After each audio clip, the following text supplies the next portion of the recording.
Bueno, como ya les comenté anteriormente, el siguiente tema que vamos a ver es vaporizadores. Ya dijimos que la diferencia principal, pero se los vuelvo a repetir, entre estos equipos y los que vimos anteriormente, que son los evaporadores, es que la finalidad misma de este equipo, de un vaporizador, es generar vapor en el fondo de una torre de destilación. Entonces, este tipo de equipos, también llamados reboilers, son evaporadores usados en la industria de procesos para generar un flujo de vapor para alimentar una columna de destilación. El vapor se genera a partir de la corriente de líquido que sale de la última etapa de la columna, ¿sí? Ahora vamos a ver el gráfico porque algunos de ustedes todavía no han visto una torre de destilación más que en alguna integradora. Y bueno, y otra cosa que ocurre en estos equipos es que el vapor se evapora, o sea, el líquido se evapora parcialmente. Hay una porción de alimentación de estos equipos que sale como vapor y otra porción que sale como líquido. Entonces acá lo que vemos es el esquema de una torre de destilación. A una torre de destilación ingresa una corriente de entrada, en la cual en las distintas etapas de la torre, sea de platos o sea de relleno, se van a ir separando en diferentes fracciones. Puede ser que únicamente tenga una fracción de tope y una fracción de fondo, o puede incluso que tengamos fracciones intermedias, en las cuales las fracciones superiores van a ser de menor punto de ebullición que las fracciones inferiores, ¿sí? En el fondo de la torre, lo que se colecta por el fondo es el líquido más pesado.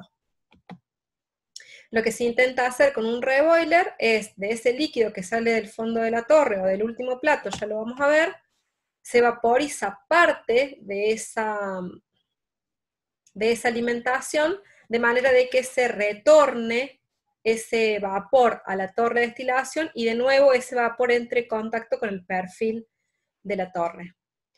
La parte líquida que no se evapora en el reboiler sale como producto, como fondo de la torre de destilación. Como producto de fondo, digamos. Entonces, es un intercambiador de calor empleado para vaporizar una fracción de fondo de las columnas de destilación, tal como dijimos. El vapor generado se devuelve a la columna de destilación y normalmente la fuente de calor es vapor de agua, ¿sí? Esto también es importante. Normalmente se utiliza para calefaccionar vapor, podría ser también algún aceite caliente. Y el buen funcionamiento del reboiler es vital para lograr una destilación efectiva, ¿sí? Tengan en cuenta que al estar tan vinculado con el equipo, con la torre de destilación, cualquier fenómeno que ocurra en el reboiler se va a ver reflejado en el funcionamiento de la torre, sea a nivel presión, sea a nivel composición. Todo lo que ocurra en este equipo va a repercutir en la operación de la torre de destilación. Bueno, estas solo son fotos de vaporizadores a nivel industrial. Fíjense el tamaño que puede llegar a tener un vaporizador. Son equipos que pueden ser bastante grandes. Ese no se ve la forma adelante, pero seguramente también es un kettle por el diámetro. Este es un kettle, una marmita, ya vamos a ver cuáles son. Y bueno, también este tipo de equipos tienen, instalados en planta, tienen muchos controles de nivel, de presión, pero como ven pueden ser equipos bastante voluminosos.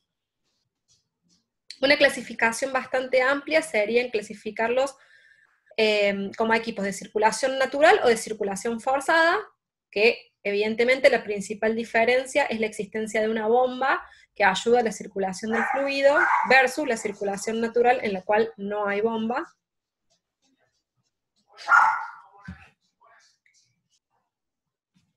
Bien, y acá se muestra otra clasificación, ya más por funcionamiento del equipo o por configuración del equipo, que serían, además, los equipos más comunes que uno puede llegar a encontrar en la industria. El primero es un tipo kettle o calderín, un reboiler interno, termosifón, ya sea vertical u horizontal, y en ambos casos puede ser de un paso o con recirculación, ya los vamos a ver más específicamente a cada uno, y un reboiler de circulación forzada. Bien, el primero de ellos, la marmita o el reboiler tipo kettle, es el reboiler más fácil de diseñar, ¿sí? Es el más simple. Las ventajas.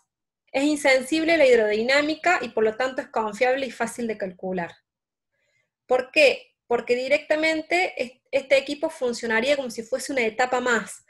Ya lo vamos a ver que acumula el líquido y hace como de contenedor, y en ese contenedor, al hacer pasar el fluido calefactor, se genera el vapor. ¿Sí? Pero tenemos como si fuese más una olla o un calderín, por eso también se le dice calderín, que un intercambiador por el cual circula el fluido. Puede operar con altos flujos de calor y con bajo delta T, puede manejar alta vaporización. Es un equipo con cañerías simples, de área limitada, y puede trabajar con cualquier presión de operación. Es bastante versátil. Las desventajas, bueno, precisamente al tener líquido en gran medida como estancado, en realidad como si hace el funcionamiento de una olla, de un calderín, acumula suciedad y no volátiles si no se hace una adecuada evacuación.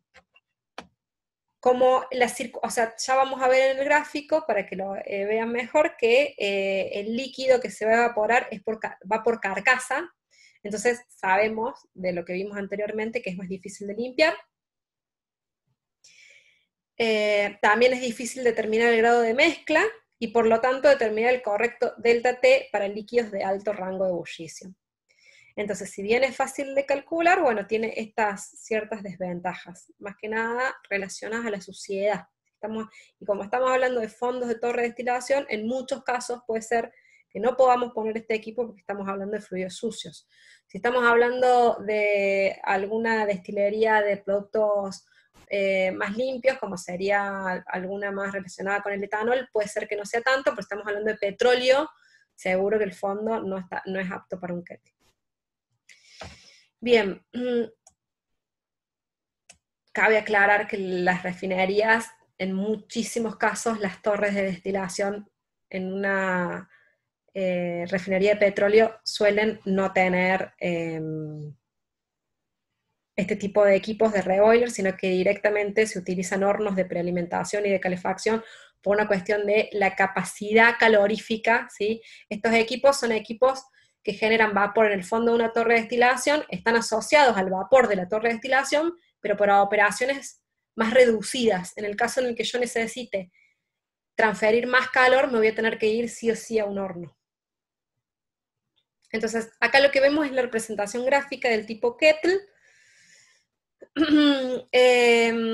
Fíjense que la carcasa es una de las carcasas que vimos anteriormente cuando hablamos de intercambiadores de calor en lo que sería la clasificación tema, que vendría a ser una carcasa de lo que se denomina de tipo K.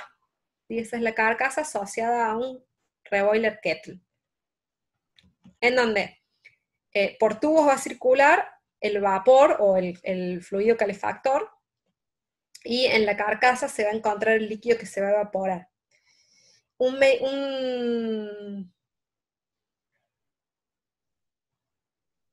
nivel va a permitir que parte del líquido quede acumulado en contacto con el paquete de tubos, y una vez que se supere ese nivel, el líquido resultante pueda salir como producto de bottom, como producto de fondo de torre. La parte superior es un recipiente más grande, ¿sí? Fíjense que el diámetro varía, porque es el área en la cual se permite la separación del gas, de los vapores, perdón, para el retorno a la torre. Acá, esto sería un kettle a nivel industrial. Fíjense que se nota bien la diferencia de los diámetros, y esta foto está puesta para que vean por dónde es el ingreso del paquete de tubos, ¿sí? Bien, Entonces eso es con respecto a lo que sería un kettle. Podemos tener también un reboiler que se denomina reboiler interno, que sería este que vemos acá, ¿sí? El reboiler interno, por supuesto que la ventaja, como ven, es que no tiene carcasa. Eso significa, es una cuestión de costos. No necesita cañerías especiales, no tiene problemas hidráulicos, porque el reboiler está directamente puesto en el interior de la torre de destilación, en el fondo. Y las desventajas es, por supuesto, que como está limitada al área de la torre de destilación, tiene un área limitada.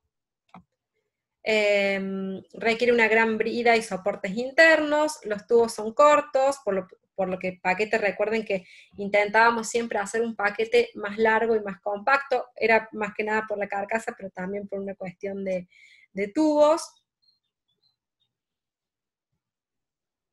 Y por supuesto que es difícil de limpiar, ¿sí? La columna debe estar inactiva para poder sacarlo, y en ese caso limpiarlo. Entonces, en este caso no sería conveniente tampoco para fluidos que ensucian mucho, por la dificultad que tiene el poder limpiar esos tubos por fuera. Esto sería un ejemplo de, en planta, ¿sí? De lo que sería este paquete de tubos para un reboiler interno. Y luego tenemos los que se denominan termosifones, en los cuales la vaporización puede ser por tubos o por carcasa, y la disposición de estos equipos podría ser horizontal o vertical. Pero ya vamos a ver cuáles son los más comunes, los que se encuentran en la industria en realidad. Bueno, el primero que nombramos acá, fíjense que es un termosifón horizontal, sería como en este caso, ¿sí? Ya vamos a ver que además de la disposición del equipo, que en este caso sería horizontal, podemos tener dos configuraciones con respecto a la circulación del fluido a través del equipo. Como ventaja se puede usar cualquier carcasa, tienen altas velocidades de recirculación, puede dar un mejor delta T que los kettle, necesitan menos altura de columna que los termosifones verticales, porque fíjense que este tipo de equipos opera, o la circulación del fluido se produce de manera natural, por eso es un termosifón, ¿sí? A medida que se genera el vapor, la densidad de esa mezcla disminuye, entonces fuerza la circulación naturalmente a través de la generación de las burbujas y la diferencia de densidades del fluido. De manera que también es importante que siempre la columna de destilación esté por encima del equipo, de la entrada del equipo, ¿sí? Para generar esa circulación. Entonces, en el caso de que esto fuese vertical, la altura de la torre debería ser más para ayudar a la circulación. Bien, este tipo de equipos no es el equipo más común, el horizontal. ¿Por qué? Porque, fíjense que en este caso, el fluido va por carcasa, entonces termina siendo un equipo con casi las mismas desventajas que un kettle a nivel suciedad del paquete de tubos y la dificultad para limpiarlo, ¿sí? Entonces, si hablamos de circulación de un termosifón, en realidad lo más común que vamos a encontrar en la industria va a ser un termosifón vertical. Pero bueno, en este caso, además, este termosifón, esa sería su principal desventaja. Pero en este caso, además, el termosifón puede ser lo que se denomina de un paso o termosifón con recirculación. En ambos casos, tanto el vertical como el horizontal puede tener esta configuración. Cuando hablamos de un termosifón de un paso, significa que va a tomar el líquido del último plato de la columna, va a hacerlo pasar por el equipo, y luego la salida de fondo de la torre va a salir directamente de la torre de destilación, como lo muestra el diagrama. Para el caso de que sea un termosifón con recirculación,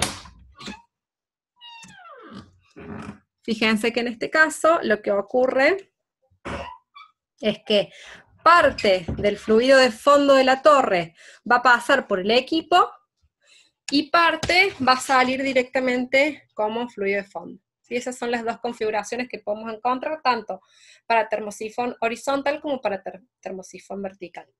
Bueno, acá lo que se muestra, fíjense, en este caso, tenemos claro, en todos los casos que están mostrados acá, la circulación a través del intercambiador es con doble entrada, ¿sí? Estos son baffles deflectores que mejoran la circulación, o en realidad la transferencia de calor, pasaje a través del paquete de tubos. También podría ser, pero es aún menos común, que tuviese una sola entrada y un solo baffle en el medio. Pero bueno, no, el tipo más común de carcasa sería este, que es el tipo H. De todos modos, como les dije anteriormente, no sería el termosifón más común. Este sí, un termosifón vertical. La ventaja que tiene, fíjense, a ver si tenemos el gráfico. ¿Sí? Lo más común es que tener un termosifón vertical y que la circulación del fluido sea por tubos.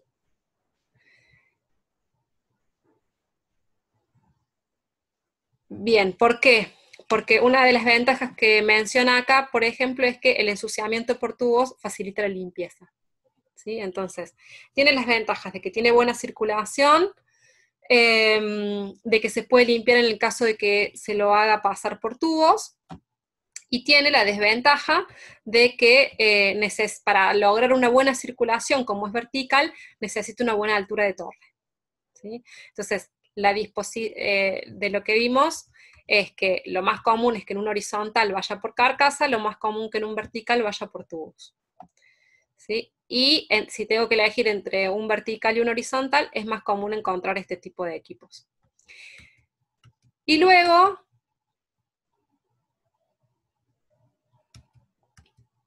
el otro ejemplo que tengo de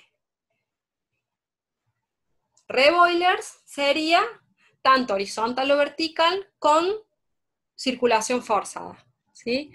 En este caso, vaporizadores con circulación forzada pueden ser verticales o horizontales, y por supuesto que acá voy a lograr una alta velocidad. ¿Sí? Entonces, esta alta velocidad y la no vaporización dentro de los tubos va a reducir el ensuciamiento, tiene altas velocidades de transferencia de calor, pueden ser usados a muy bajas presiones absolutas para evitar el efecto de la cabeza hidrostática. Se puede usar intercambiadores estándar, y la cañería es de menor diámetro porque tengo la presión otorgada por la bomba.